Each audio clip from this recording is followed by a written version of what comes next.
Existem pessoas que vivem como se Deus não existisse, como se a eternidade fosse apenas uma ilusão. Essas pessoas são chamadas de incrédulos. O incrédulo não é apenas aquele que nunca ouviu falar de Cristo, mas também aquele que já ouviu, já foi tocado pela mensagem, mas decidiu fechar o coração. João 3,18 diz que quem crê no Filho não é condenado, mas quem não crê já está condenado, porque não acreditou no nome do unigênito Filho de Deus. Isso significa que a incredulidade não é apenas uma escolha momentânea, mas uma decisão que determina o destino eterno. Pense por um instante. Quantas vezes Deus já se revelou em detalhes simples da vida, no nascer do sol, no alimento de cada dia, em livramentos silenciosos que talvez você nem tenha notado, e mesmo assim, muitos ignoram esse cuidado, preferindo acreditar apenas naquilo que podem ver e tocar. O incrédulo vive aprisionado em uma lógica limitada, achando que a fé é perda de tempo, quando na verdade a fé é o único caminho que o conecta ao infinito. Talvez você conheça alguém assim. Pessoas que zombam da fé, que dizem eu só acredito no que posso provar cientificamente. O problema é que não percebem que a própria ciência aponta para a necessidade de um Criador. O incrédulo fecha os olhos diante da verdade e, por orgulho, escolhe rejeitar a graça de Deus. E a Bíblia é clara. Sem fé é impossível agradar a Deus.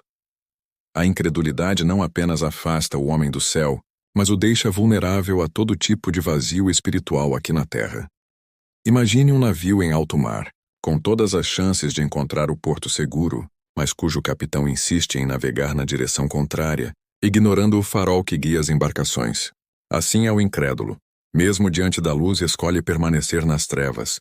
Jesus disse em João 12:46, Eu vim ao mundo como luz, para que todo aquele que crê em mim não permaneça nas trevas. O incrédulo escolhe permanecer, mesmo tendo a oportunidade de sair. E aqui está um ponto profundo. A incredulidade não é apenas falta de fé, é rebeldia contra a verdade. É olhar para o sacrifício da cruz e dizer, não preciso disso. É ouvir a voz de Deus e responder, prefiro seguir meu próprio caminho, e esse caminho inevitavelmente leva à perdição. Se você se identifica com essa luta, saiba que ainda há tempo de mudar. Enquanto há vida, há oportunidade de crer. Mas é preciso lembrar, ninguém sabe o dia de amanhã. O incrédulo vive como se tivesse todo o tempo do mundo. Mas a vida é um sopro, e quando o último fôlego se vai, não há mais escolhas a serem feitas. O chamado é urgente. Deus não deseja que ninguém se perca, mas que todos cheguem ao arrependimento. Se hoje você escuta essa mensagem, não endureça o coração. A fé não é um salto no escuro, mas um salto na direção da verdade que sustenta o universo. O incrédulo pode até parecer forte, mas no fundo é apenas alguém sem âncora em meio à tempestade. E sem Cristo, nenhum barco resiste ao mar revolto da eternidade. Há também aqueles que acreditam que todos os caminhos levam a Deus, que não importa no que você creia, desde que seja sincero. Mas a verdade bíblica é dura e direta. Não existem múltiplas portas para a salvação. Existe apenas uma, e o nome dessa porta é Jesus Cristo. Atos 4:12 afirma claramente, não há salvação em nenhum outro, porque debaixo do céu, nenhum outro nome foi dado entre os homens pelo qual devamos ser salvos. Isso significa que toda tentativa de encontrar Deus por meios alternativos está condenada ao fracasso. Muitos escolhem buscar atalhos, acreditando que podem conquistar o céu através de boas obras, da filosofia, de práticas religiosas ou até mesmo através da força da mente. Esses são os que dizem, eu sigo a minha verdade. Mas o problema é que não existe a minha verdade ou a sua verdade. Existe apenas a verdade. E essa verdade tem nome, tem voz, tem vida, e se chama Jesus. João 14:6 não deixa espaço para dúvidas. Eu sou o caminho, a verdade e a vida. Ninguém vem ao Pai senão por mim. Imagine um viajante que precisa atravessar um deserto para chegar a um oásis. Existem inúmeras trilhas, mas apenas uma leva de fato à fonte de água. Se ele insistir em seguir qualquer outro caminho, por mais bonito que pareça, acabará perdido, exausto e sem vida. Assim é aquele que busca outros meios de alcançar Deus. A sinceridade não salva. O esforço humano não salva. A bondade humana não salva. Somente Cristo salva. E aqui está um detalhe que muitos não percebem. Buscar outros caminhos é, na verdade, rejeitar o sacrifício da cruz. É como dizer: Jesus, eu não preciso do que você fez. Eu vou encontrar meu próprio jeito. Isso é orgulho espiritual disfarçado de liberdade. É o homem tentando chegar ao céu com suas próprias mãos, quando, na verdade, só existe um braço estendido que pode puxá-lo para fora do abismo.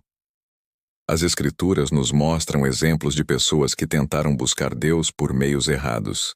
Em Babel, a humanidade tentou construir uma torre que chegasse ao céu com a própria força. O resultado foi confusão e queda. Da mesma forma, hoje existem pessoas erguendo torres modernas de filosofias, religiões, tradições humanas, acreditando que chegarão ao Criador. Mas sem Jesus tudo não passa de areia movediça. E talvez você conheça alguém assim. Pessoas boas, honestas, caridosas, mas que dizem frases como todos os deuses são iguais. Ou o importante é ter fé em alguma coisa. Mas a fé verdadeira não está em alguma coisa. Está em alguém. Fé que salva é fé depositada em Cristo e no sangue derramado na cruz.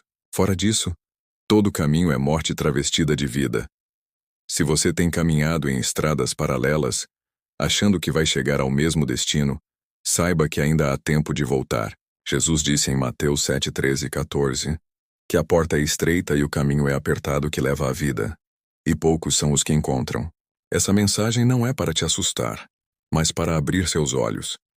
Existem milhares de trilhas, mas só uma conduz ao Pai. A promessa é clara. Aquele que entra pela porta, que é Cristo, terá vida em abundância e vida eterna. Mas aquele que insiste em tentar por outros meios, acabará descobrindo tarde demais que estava enganado. Não se iluda com atalhos, porque atalhos espirituais sempre levam a precipícios eternos. Só Jesus pode levar você ao Pai. Entre todos os perfis que não podem ser salvos, talvez um dos mais chocantes seja o dos hipócritas. Jesus foi extremamente duro com eles, principalmente com os fariseus e religiosos do seu tempo. Em Mateus 23 encontramos palavras fortes. Ai de vós, escribas e fariseus hipócritas, pois sois semelhantes aos sepulcros caiados, que por fora parecem belos, mas interiormente estão cheios de ossos de mortos e de toda imundícia. A hipocrisia é esse contraste mortal, uma aparência de santidade que esconde um coração contaminado pelo pecado. O hipócrita sabe falar a linguagem da fé, sabe se comportar nos cultos, sabe aparentar devoção, mas no íntimo vive uma vida dupla. Ele se preocupa mais em parecer espiritual do que em ser transformado de verdade. São pessoas que aos olhos dos outros parecem exemplos de fé, mas diante de Deus são apenas máscaras vazias, e o mais grave, eles mesmos acreditam na sua própria encenação. Imagine um ator que vive tanto um papel que já não consegue distinguir quem ele é de verdade. O hipócrita faz exatamente isso. Representa uma santidade que não possui, acreditando que pode enganar até mesmo a Deus. Mas Hebreus 4:13 declara que todas as coisas estão nuas e descobertas diante dos olhos daquele a quem havemos de prestar contas. A hipocrisia pode enganar pessoas, pode até mesmo enganar a si próprio, mas jamais enganará o Senhor. Um exemplo claro é Judas Iscariotes. Ele caminhava com Jesus, via milagres, participava das conversas, era até responsável pelo dinheiro do grupo. Para todos, Judas era um discípulo fiel, mas no coração alimentava ganância e traição. Ele beijou Jesus como amigo, mas aquele beijo era o símbolo máximo da hipocrisia, um gesto de afeto que escondia um coração de traição. Judas mostra que a hipocrisia não apenas destrói a própria alma, mas pode se tornar instrumento do inimigo. O hipócrita muitas vezes usa a religião como escudo. Critica os pecados alheios, mas pratica os seus em segredo. Aponta o dedo, mas não olha para dentro. Jesus nos alerta em Mateus 7:5. Hipócrita, tira primeiro a trave do teu olho, e então verás claramente para tirar o argueiro do olho do teu irmão. Essa palavra mostra que a hipocrisia não é apenas um comportamento, mas uma cegueira espiritual. O hipócrita não enxerga sua própria condição. E talvez você esteja pensando: será que eu tenho vivido de forma hipócrita sem perceber? Essa é uma reflexão necessária. Quantas vezes nos preocupamos mais com a opinião das pessoas do que com a aprovação de Deus? Quantas vezes levantamos as mãos para louvar, mas nosso coração está distante? Hipocrisia não é apenas fingir diante dos outros, é viver uma fé de fachada, sem entrega real ao Senhor. A hipocrisia é perigosa porque cria uma falsa sensação de segurança. O hipócrita acredita que está salvo, quando na verdade está perdido. Vive de aparências e sua fé não passa de teatro. O problema é que, diante do tribunal de Cristo, máscaras caem, fachadas se desmoronam, e só a verdade permanece. Mas ainda há esperança para quem reconhece sua hipocrisia e se arrepende. Deus não rejeita um coração quebrantado. O problema não é ter falhas. O problema é escondê-las atrás de uma capa de santidade inexistente. O chamado é para a autenticidade, viver diante de Deus sem máscaras, reconhecendo nossas fraquezas e deixando que Ele nos transforme. O hipócrita escolhe permanecer em um personagem, mas Deus chama cada um de nós para sermos filhos verdadeiros, lavados e purificados no sangue de Cristo. Quem insiste em viver de aparência jamais será salvo. Mas quem rasga o coração diante do Senhor encontrará misericórdia. Outro perfil que não pode ser salvo é o dos autojustos. Essas são as pessoas que acreditam que não precisam da graça de Deus, porque se acham boas o suficiente. Confiam nas próprias obras, nos próprios méritos, como se pudessem comprar o céu com seus feitos. Mas a palavra de Deus é clara em Efésios 2, 8, 9. Porque pela graça sois salvos mediante a fé. E isto não vem de vós, é dom de Deus, não de obras para que ninguém se glorie. A salvação não é uma conquista humana, é um presente divino. O auto-justo se coloca diante de Deus como se tivesse crédito. Ele diz: eu ajudo os pobres. Eu não faço mal a ninguém. Eu frequento a igreja. Eu sigo as regras. Mas a Bíblia declara em Isaías 64:6 que todas as nossas justiças são como trapos de imundícia diante do Senhor. Isso significa que, por mais bondoso que alguém seja, sua justiça nunca será suficiente para pagar o preço do pecado. Um exemplo marcante está em Lucas 18, na parábola do fariseu e do publicano. O fariseu orava exaltando a si mesmo: ó Deus, graças te dou porque não sou como os demais homens, ladrões, injustos, adúlteros, nem ainda como este publicano. Enquanto isso, o publicano batia no peito e dizia: ó Deus, tem misericórdia de mim, pecador. Jesus concluiu dizendo que o publicano voltou justificado e não o fariseu. Isso mostra que Deus não olha para a aparência de boas obras, mas para um coração que reconhece sua total dependência da graça. O auto-justo é como alguém que tenta atravessar um abismo com uma ponte feita de papel. Ele pode até acreditar que a estrutura vai sustentar, mas no primeiro passo tudo desmorona. Da mesma forma, quando a vida termina e o juízo chega, não há obra humana que consiga sustentar a eternidade. Só o sangue de Cristo é capaz de pagar essa dívida. O problema da autojustiça é que ela gera orgulho espiritual. O autojusto olha para os outros com desprezo, achando-se superior. Ele vive comparando, dizendo: eu sou melhor porque não faço isso ou aquilo.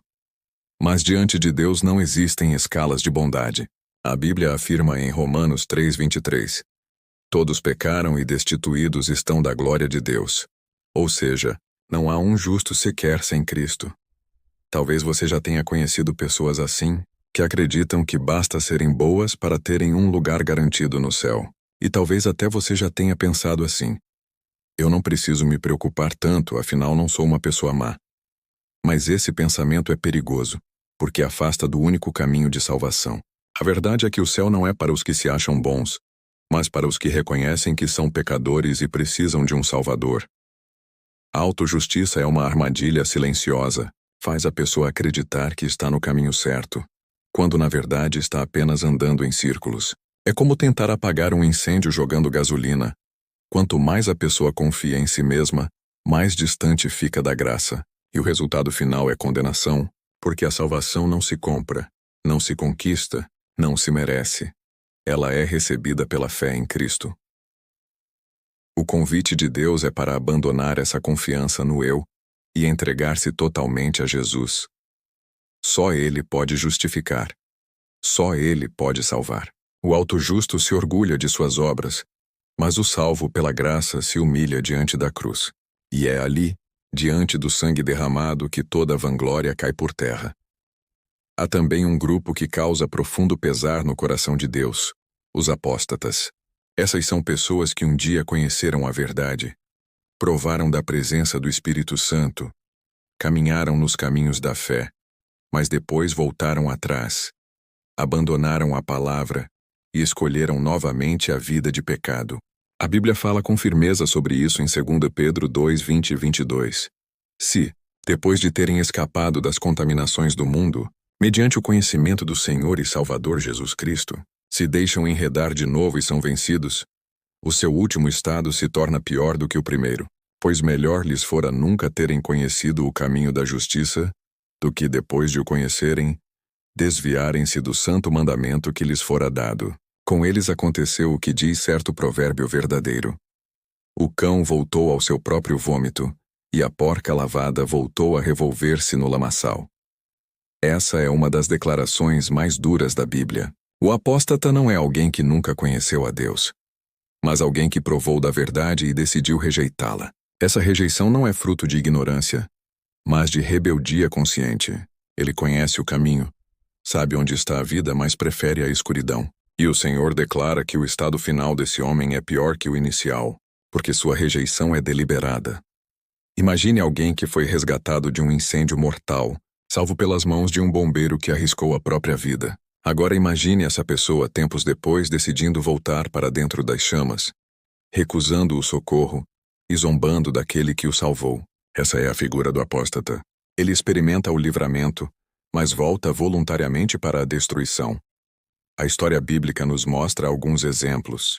Judas Iscariotes pode ser considerado um deles. Ele andou com Jesus, viu milagres, ouviu a verdade da própria boca do Mestre, mas decidiu vender o Filho de Deus por 30 moedas de prata. Judas não foi apenas um traidor. Foi alguém que escolheu rejeitar a graça depois de conhecê-la de perto. E sua condenação foi certa. A apostasia também é perigosa porque muitas vezes é silenciosa. Ela começa devagar com pequenos desvios. Deixar de orar, esfriar na fé, abrir concessões ao pecado. Aos poucos o coração vai se distanciando de Deus, até que chega o momento em que a pessoa já não sente mais a presença do Espírito, e a chama se apaga. Hebreus 6:4-6 fala que é impossível renovar outra vez para arrependimento aqueles que foram iluminados, provaram do dom celestial, participaram do Espírito Santo e ainda assim caíram. É uma advertência séria e dolorosa. Talvez você conheça pessoas que um dia estavam firmes na fé, mas hoje zombam dela. Já pregaram, já cantaram, já foram instrumentos de Deus, mas agora rejeitam tudo aquilo que um dia proclamaram. Essas pessoas estão vivendo o estado mais perigoso que um ser humano pode experimentar: conhecer a verdade e deliberadamente abandoná-la. Mas a apostasia não acontece de repente. Ela é construída passo a passo. Pequenas escolhas, pequenos pecados, pequenas omissões. O coração vai se endurecendo, até que o Espírito Santo já não encontra espaço. Por isso a vigilância é tão necessária. Jesus nos advertiu: vigiai e orai para que não entreis em tentação. O apóstata não vigiou, e por isso caiu. Se hoje você percebe sinais de frieza em sua vida, se sente que está dando passos na direção contrária, o tempo de voltar é agora. Enquanto há arrependimento sincero, ainda há chance de ser restaurado. Mas o perigo é deixar o coração se endurecer tanto a ponto de não haver mais sensibilidade à voz de Deus. Esse é o ponto sem retorno da apostasia. O apóstata escolhe a escuridão, mesmo conhecendo a luz. Ele rejeita o Cordeiro mesmo sabendo do sacrifício. E por essa escolha consciente não pode ser salvo. Existe um pecado que Jesus declarou ser imperdoável, e ele está diretamente ligado ao sexto perfil: os blasfemos contra o Espírito Santo. Em Mateus 12:31-32, Jesus disse: por isso vos declaro, todo pecado e blasfêmia se perdoará aos homens, mas a blasfêmia contra o Espírito não será perdoada. Se alguém disser alguma palavra contra o Filho do Homem, ser-lhe-á isso perdoado. Mas se alguém falar contra o Espírito Santo, não lhe será isso perdoado, nem neste mundo nem no porvir.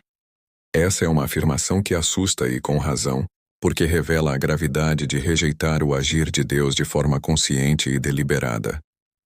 A blasfêmia contra o Espírito não é um simples erro de fala, não é uma dúvida momentânea, nem um deslize de emoção. Ela acontece quando uma pessoa resiste de forma intencional e contínua ao testemunho do Espírito Santo, atribuindo ao diabo aquilo que é obra de Deus, rejeitando a verdade com plena consciência de que é verdade. É olhar para a luz e dizer que ela é trevas. É presenciar a ação do Espírito e chamá-la de obra do inimigo. Esse é o ponto mais extremo da rebeldia espiritual. Na passagem bíblica em que Jesus cita esse pecado, os fariseus haviam acabado de presenciar um milagre. Um homem possesso foi liberto, e em vez de reconhecer o poder de Deus, eles disseram: "Ele expulsa demônios pelo príncipe dos demônios." Eles sabiam que aquilo era obra de Deus, mas escolheram por dureza de coração atribuir ao maligno. Essa rejeição consciente é o que se chama de blasfêmia contra o Espírito Santo. Esse pecado é imperdoável não porque Deus não queira perdoar, mas porque a pessoa que blasfema chega a um ponto de endurecimento tal que não há mais arrependimento. O Espírito Santo é quem convence do pecado, da justiça e do juízo. Se alguém rejeita a voz do Espírito, fecha a única porta de arrependimento que existe. É como quebrar o único remédio capaz de curar a doença. Não há mais possibilidade de restauração, porque a pessoa rejeitou o próprio agente da salvação. É importante entender que sentir medo de ter cometido esse pecado já é um sinal de que a pessoa não o cometeu, porque quem blasfema contra o Espírito Santo não sente temor, não sente arrependimento, não sente mais nada. O coração está completamente cauterizado. Quem teme, quem chora, quem busca perdão ainda está sendo tocado pelo Espírito, e isso significa que ainda há chance de restauração. Mas aqueles que zombam da obra de Deus, que vivem rejeitando a voz do Espírito, que resistem ao chamado e se tornam cada vez mais insensíveis, esses correm o risco real de cair nesse estado. A blasfêmia contra o Espírito não é um tropeço. É uma decisão contínua e consciente de fechar os ouvidos para sempre à voz de Deus. É um alerta sério para todos nós. Não brinque com a presença do Espírito Santo. Não trate como comum aquilo que é sagrado. Não rejeite quando ele fala ao coração. Cada vez que resistimos ao chamado de Deus, o coração se endurece mais um pouco. E se chegar ao ponto em que não há mais arrependimento, esse é o abismo da blasfêmia. Esse é o pecado sem perdão, porque a pessoa escolheu rejeitar aquele que traz o perdão. Quem blasfema contra o Espírito Santo não pode ser salvo, porque fechou a única porta que leva ao arrependimento e à vida eterna. O último perfil daqueles que não podem ser salvos é talvez o mais definitivo e irreversível: os que já morreram sem Cristo. A palavra de Deus em Hebreus 9:27 declara: "Aos homens está ordenado morrer uma só vez, vindo depois disso o juízo." Isso significa que a morte sela o destino eterno de cada pessoa. Não existe segunda chance. Não existe purgatório. Não existe oração que mude a condição de alguém após a morte. Uma vez que o último suspiro é dado, o destino já está definido para sempre. Essa é uma das verdades mais duras da Bíblia, porque nos lembra que a eternidade não pode ser decidida depois. Ela precisa ser escolhida agora, enquanto há vida. Jesus contou a parábola do rico e Lázaro em Lucas 16, onde o homem rico, após morrer, abriu os olhos no inferno, em tormentos. Ele pediu uma gota d'água para refrescar sua língua, mas já não havia mais alívio. Pediu que alguém fosse avisar seus irmãos que ainda estavam vivos, mas foi-lhe dito: "Eles têm Moisés e os profetas. Ouçam-nos." Isso mostra claramente que, depois da morte, não há mais oportunidades, apenas a colheita daquilo que foi semeado em vida. É doloroso pensar nisso, mas quantas pessoas deixam para amanhã a decisão de seguir a Cristo, acreditando que terão tempo, que ainda é cedo, que podem viver a vida do jeito que quiserem e no futuro se acertarem com Deus. O problema é que ninguém tem o amanhã garantido. A vida é um sopro, um fio frágil que pode se romper a qualquer momento. A morte sem Cristo é a porta fechada para a salvação eterna. Imagine um trem que parte da estação rumo ao destino final. Enquanto ele está parado, as portas estão abertas, qualquer um pode entrar. Mas no momento em que o trem parte, as portas se fecham para sempre. Assim é a vida. Enquanto estamos respirando, a porta da graça está aberta, mas no instante da morte a porta se fecha, e já não há retorno. Aqueles que partem sem Cristo, infelizmente, não podem mais ser salvos. Essa realidade deveria nos despertar não apenas para a nossa própria salvação, mas também para a urgência de pregar o Evangelho. Porque cada vida sem Jesus é uma alma em risco eterno. Quando alguém morre sem Cristo, não há pastor, não há sacerdote, não há oração que possa mudar esse quadro. O destino já foi selado. Essa verdade nos leva a duas grandes reflexões. Primeiro, precisamos avaliar nossa própria vida. Se a morte chegasse hoje, como estaríamos diante de Deus? Estaríamos entre os salvos ou entre os perdidos? Segundo, precisamos pensar nas pessoas ao nosso redor, familiares, amigos, conhecidos que ainda não receberam Jesus como Senhor. O tempo de falar, o tempo de orar, o tempo de testemunhar é agora, porque amanhã pode ser tarde demais. A morte sem Cristo é o ponto final da oportunidade de salvação, e esse é o motivo pelo qual a Bíblia insiste. Hoje, se ouvirdes a sua voz, não endureçais o vosso coração. Hebreus 3:15. Hoje é o dia da decisão. Amanhã pode não existir. E assim chegamos ao clímax desta mensagem. Vimos os 7 tipos de pessoas que não podem ser salvas. Os incrédulos, os que buscam outros caminhos, os hipócritas, os autojustos, os apóstatas, os blasfemos contra o Espírito Santo e, por fim, os que já morreram sem Cristo. Todos eles têm algo em comum. Rejeitaram o único caminho de salvação que é Jesus. E a grande reflexão que fica é: em qual grupo você está? A boa notícia é que se você ainda respira, ainda há tempo de mudar de destino. Deus não deseja que ninguém se perca, mas que todos cheguem ao arrependimento. Mas essa decisão precisa ser feita enquanto há vida, enquanto a porta da graça está aberta. Portanto, a moral dessa mensagem é simples e profunda. A salvação não pode ser adiada. Ela é uma escolha urgente, pessoal e intransferível. Não espere a morte para tentar resolver o que só pode ser resolvido em vida. Corra para os braços de Cristo hoje, porque só Ele pode garantir a eternidade ao seu lado.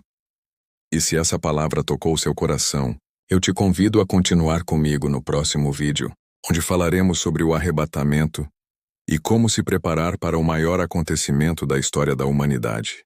Porque entender quem não pode ser salvo é apenas o começo. O mais importante é descobrir como estar entre os que serão salvos. Chegamos ao fim dessa jornada, e talvez agora o peso do que foi revelado esteja batendo forte no seu coração. Nós percorremos juntos os 7 perfis daqueles que não podem ser salvos. Os incrédulos, que recusam a fé mesmo diante da verdade. Os que buscam outros caminhos tentando substituir Jesus por atalhos que não levam a lugar nenhum. Os hipócritas que usam máscaras e fingem santidade enquanto escondem um coração corrompido. Os autojustos que acreditam que suas próprias obras são suficientes e rejeitam a cruz. Os apóstatas que provaram da verdade e escolheram abandoná-la. Os blasfemos contra o Espírito Santo, que rejeitam deliberadamente o único caminho de arrependimento. E por fim, aqueles que já morreram sem Cristo cujo destino foi selado para sempre. Esses 7 retratos não foram revelados para causar medo vazio, mas para trazer consciência. A Bíblia não fala dessas realidades para afastar você de Deus, mas para te chamar de volta a Ele. Cada um desses perfis é como um espelho, mostrando as consequências de viver longe do Senhor. E a grande pergunta que fica no ar ecoando no seu coração agora é: em qual lado você está? A verdade é que todos nós nascemos inclinados a caminhar para longe de Deus. O pecado nos afastou da vida eterna, e por natureza, estaríamos todos condenados. Mas Deus, em seu amor, abriu uma porta. A única porta, Jesus Cristo. E Ele mesmo declarou: Eu sou o caminho, a verdade e a vida. Ninguém vem ao Pai senão por mim. Esse é o ponto central de toda a mensagem. A salvação não é múltipla, não é relativa, não depende de títulos, status ou aparência. A salvação é uma pessoa, e essa pessoa é Cristo. Talvez enquanto você ouvia cada descrição tenha sentido um alerta dentro do peito.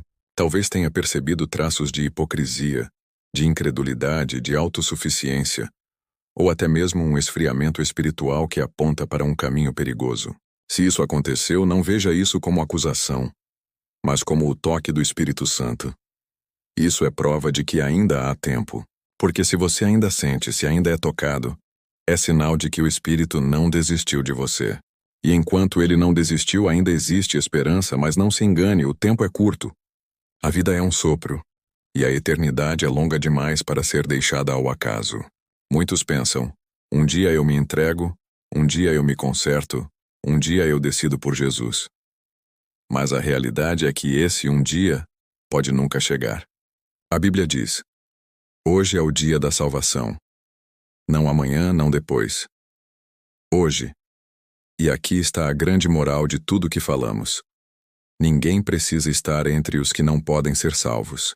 Deus ofereceu em Cristo uma saída para todos. Nenhum pecado é grande demais para ser perdoado. Nenhuma vida está quebrada demais para ser restaurada. Nenhum coração está perdido demais para ser resgatado. Desde que ainda haja arrependimento, fé e entrega. O único que não pode ser salvo é aquele que rejeita o Salvador.